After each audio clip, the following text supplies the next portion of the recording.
غواړي افغانان ورونو چې لوی افغانستان جوړ شي، لر او بر پښتانه افغانان په یو اتفاق شي او د دې بدبختیانو نه خلاص شو، نو د دې غټ اسرائیل ریاست د پاکستان په مقابل کې راځي چې یو کمپین وکړو.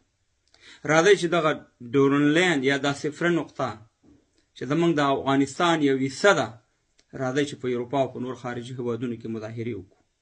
راځي د خپل ګران هېواد دپاره، د خپل افغانانو دپاره. ګوره پاکستان هغه رذیل ریاست دی چې زموږ افغانستان په یو حالت کې په قلاره نه پرېږدي. که زموږ په افغانستان کې اسلام شرعي نظام وي، که زموږ په افغانستان کې امارات وي، که جمهوریت وي، یعنې یو دا په قلاره نه پرېږدي. افغانستان ته به یو بربادي غواړي. نو راځئ چې په اروپا کې دې ته هم سردردي جوړه کړو. راځئ چې په جنیوا کې مظاهرې وکړو. راځئ چې په اروپا په مختلفو هېوادونو کې یو بل ته لاس ورکړو. یو خو دا دی چې دشمن ته به یو ضربه ورکړی شي چې واقعي دا خاوره چې دا اشغال شوې خاوره ده، امو تر اباسي نه ده، یو وطن دی، یو افغانستان دی.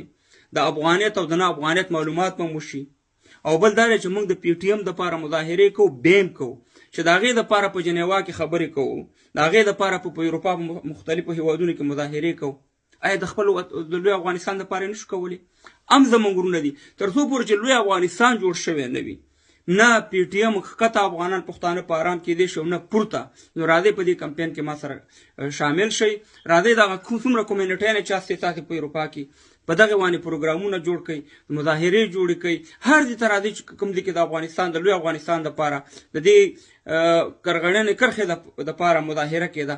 انشاءالله زه به هم درځم، نور ملګري به هم درځي. راځئ خپل کوم اختلافات هم چې دي هغه به په خپل ځای ونیوي، خو راځئ د لوی افغانستان دپاره کار وکړئ او د احمدشاه ابدالي وطن راځئ چې بس جوړ کړو. د دې نه بغیر زموږ علاج نشته چې دا لوی اسرائیل ریاست د پاکستان په نوم باندې دا مات شوی نه وي، دا د دنیا د نقشې نه ختم شوی نه وي. تر قیامته پورې به موږ لر او بر پښتانه افغانان ذلیله یو او سیه مهربانه زموږ د افغانستان ولا کې خورد وي، نه افغانان خورد وي.